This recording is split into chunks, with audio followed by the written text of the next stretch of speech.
There are two views you can take of Clapham Woods, a square mile of trees and scrub on the busy South Coast Road near Worthing. One, that it's an ideal place to go for a pleasant walk. Two, that it's a very sinister place. Not so long ago, two dogs disappeared here. One was a perfectly healthy 3-year-old chow called Wallace, and he belonged to the local postman. The other was a well-trained farmer's working collie. In a matter of minutes, they just vanished off the face of the earth. Now, the last time they were seen was in this particular small copse. They went in and they didn't come out again. So, two dogs vanish in fairly heavily wooded country. Probably happens all the time. But there are some people who are convinced that there's some weird connection between Clapham Woods and dogs. Well, I used to have a dog called Lancer, and we went up there one afternoon at 2 o'clock for a walk. He was with me and my little girl. When we were walking along this lane, he ran off into this copse. He was in there about 5 minutes, came out. We stayed for about 10 minutes and then walked back to the car, came home. After we'd been home about an hour, he started to pant and couldn't sit down and seemed very, very uncomfortable. So I rang through to the vet and they said they'd come down. They arrived. By this time, we were all up into the bedroom, and the vet said, would you walk over as far as the bed and call the dog, which I did. Well, he was paralysed. His back legs, he couldn't move at all. So they took him away with them, carried him into the car, took him back to the vet, where they kept him for 3 weeks, hoping that he would get his legs back into use, which he didn't. So they had to put him to sleep. On another occasion, Mrs. Jocelyn Wells was walking her mongrel dog Sunny past exactly the same spot. And suddenly,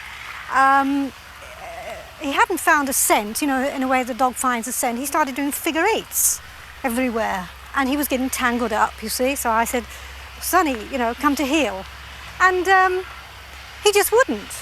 He just carried on like this, and I was with my friends. So I said, oh, for goodness sake, do something. Is he having a fit, or has he gone mad? And this friend, he actually got down onto his knees, and he was stroking the dog and talking to him. And he said, you know, this dog's not in this world. And we looked at him, and his eyes were red, really red. You know, I was really quite frightened. And she was just as puzzled and frightened when she brought Sunny and another dog to the woods soon after.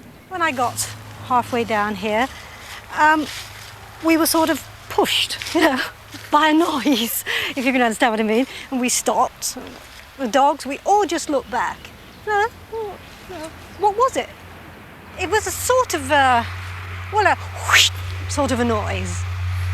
And yet it had power. And we were all sort of pushed forward, and we all stopped afterwards to say, well, you know, what ridiculous was that? When a local group of people calling themselves the National UFO Research Team heard about the disappearing dogs, they too got curious. Some of them, you see, are sure that Clapham Woods lies on a well-used flight path for unidentified flying objects. The intention was to test the whole area for radioactivity using a Geiger counter. It all went reasonably well until they strayed onto private land and were chased off by a very identifiable human gamekeeper. But the survey wasn't by any means entirely fruitless. A magnetic compass, it's claimed, was pulled off north by as much as 45 degrees by something strange in the woods. Later on, after probing the wood a bit more, we came back onto the original footpath, and I suddenly found these gigantic footprints. And so it frightened all of us quite a lot, you know. Although they were animal-like, the size of them was immense, you know. It was both my hands literally put together. It was huge, you know. But the strange thing was, they wasn't there when I passed there before. But when you say footprint, could you be more specific? Well, although they appeared to me to be animal-like, yet the back half seemed like a human heel, you know, on a human foot. And so it was so immense. It was unbelievable. I don't think there's any animal around that could possess a foot like that.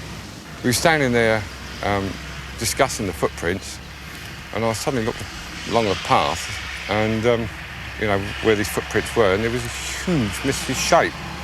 Well, at the same time, I also noticed this silvery thing moving over the top of it, and it was just over the top of the trees, and then it suddenly moved a bit more, and then we suddenly saw it was a huge, great silvery coloured disc. And this huge misty form, whatever it was standing right beneath it. So very briefly, what do you honestly think yourself's been going on here? Well, I think these animals have been taken for some unknown reason. Literally taken by some craft of some sort. It's easy, of course, to be cynical, even amused by the sincerely held beliefs of the UFO devotees. But to other people, the business in Clapham Woods is still no laughing matter. Do you think there's something strange up there? Yes, I do. Definitely. Do you go there now? No, I wouldn't go back. I'd go back on my own, but I wouldn't take a dog with me.